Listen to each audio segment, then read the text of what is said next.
আসসালামু আলাইকুম বন্ধুরা, আজকে আমি তৈরি করব সয়াবিন আলুর রেসিপি। তা কী কী উপকরণ লাগছে দেখে নিন।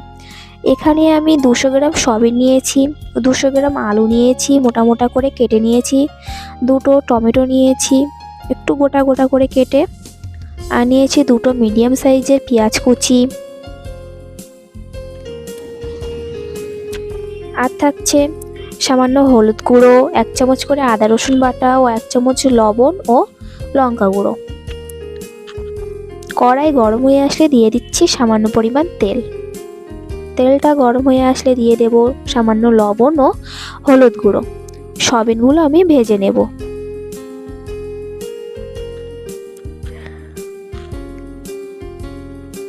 এবার সয়াবিনগুলো আমি দিয়ে দিচ্ছি।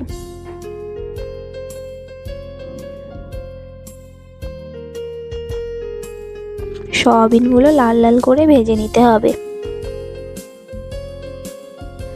ভাজা কমপ্লিট হয়ে গিয়েছে, এবার আমি তুলে নেব।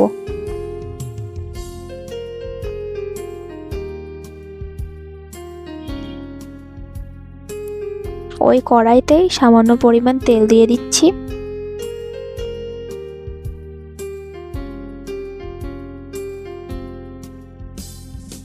তেল গরম আসলে দিয়ে দিচ্ছি কেটে রাখা পেঁয়াজ কুচি। পেঁয়াজগুলো লাল লাল করে ভেজে নিতে হবে।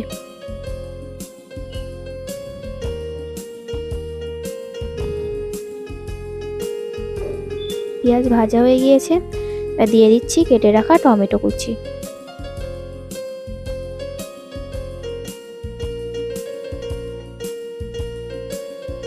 টমেটোগুলো দিয়ে একটু ভালো করে কষিয়ে নিতে হবে।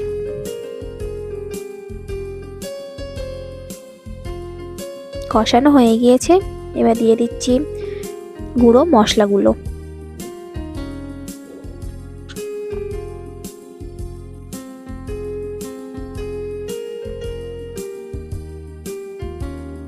মশলাগুলো দিয়ে একটু ভালো করে কষিয়ে নিচ্ছি।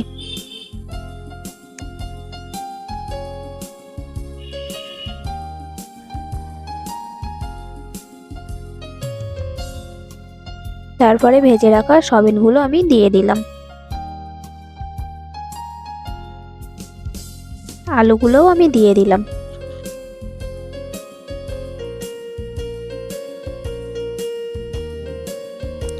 সয়াবিন আর আলু ভালো করে এবার কষিয়ে নিতে হবে।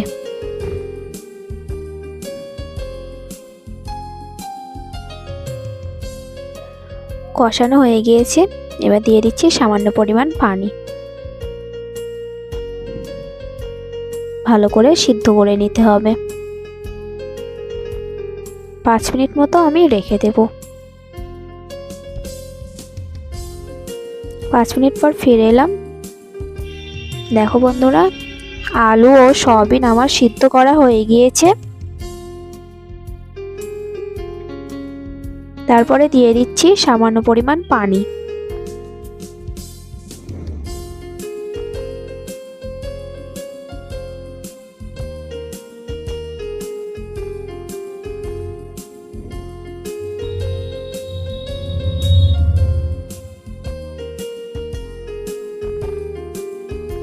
আমার কমপ্লিট হয়ে গিয়েছে সয়াবিন আলুর রেসিপি।